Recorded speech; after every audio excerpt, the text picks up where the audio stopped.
கிறிஸ்துவுக்குள் அன்பானவர்களே, இன்றைய தியானத்திற்கு நாம் எடுத்துக்கொண்ட வேத பகுதி தானியேல் 3:17. நாங்கள் ஆராதிக்கிற எங்கள் தேவன் எங்களை தப்புவிக்க வல்லவராயிருக்கிறார். இந்த வசனத்தில் சாத்ராக், மேஷாக், ஆபேத்நேகா என்ற 3 யூத வாலிபர்களின் விசுவாசத்தை பார்க்கிறோம்.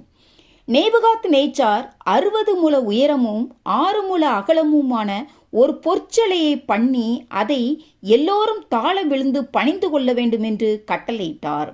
அப்படி பணிந்து கொள்ளாதவர்கள் அந்நேரமே எரிகிற அக்கினி சூளையின் நடுவிலே போடப்படுவார்கள் என்றும் கட்டளையிட்டிருந்தான். இவ்விதமாக ராஜாவின் கட்டளை ஏற்கனவே சட்டமாக்கப்பட்டபடியால் தங்களுக்கு என்ன நடக்கும் என்பதையும் இந்த 3 வாலிபர்கள் அறிந்திருந்தார்கள். ஆனாலும் அவர்கள், நேபுகாத் நேச்சாரே, இந்த காரியத்தை குறித்து உமக்கு உத்தரவு சொல்ல எங்களுக்கு அவசியமில்லை. நாங்கள் ஆராதிக்கிற எங்கள் தேவன் எங்களை தப்புவிக்க வல்லவராயிருக்கிறார். அவர் எரிகிற அக்கினி சூளைக்கும் ராஜாவாகிய உம்முடைய கைக்கும் நீங்களாக்கி விடுவிப்பார்.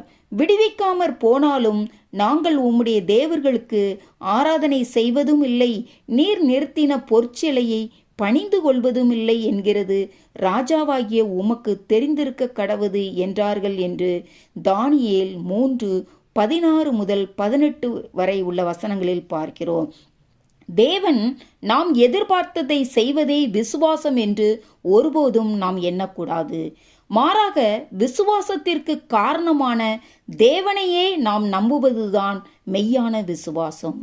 அநேகர் தங்களுடைய காரியங்களுக்காக அதிக ஊக்கமாக ஜெபித்து எப்படியும் அதில் விடுதலையை பார்க்க வேண்டும் என்று எண்ணுவது உண்டு. ஆனால் அப்படி அது நடைபெறாவிட்டால் அவர்கள் சோர்ந்து போவதும் உண்டு. இது உண்மையான விசுவாசம் அல்ல.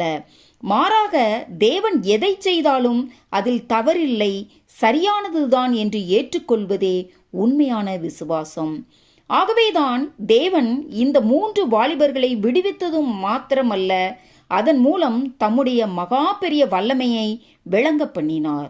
எனக்கு அன்பானவர்களே, கர்த்தர் தங்களுடைய விருப்பத்தை நிறைவேற்றுவார் என்று எதிர்பார்க்காமல் கர்த்தருடைய சித்தத்திற்கு தங்களை ஒப்புக்கொடுத்த சாத்ராக், மேஷாக், ஆபேத்நேகோவை போல நாமும் தேவன் எந்த சூழ்நிலையிலும் நம்மை பாதுகாக்கவும் விடுவிக்கவும் வல்லமை உள்ளவர் என்பதை அறிந்து கொள்ளும்போது தேவன் தாமே நம்முடைய வாழ்க்கையிலும் செம்மையானதையே செய்து நம்மையும் தப்புவிக்க வல்லவராயிருக்கிறார். ஆமென். அல்லேலூயா.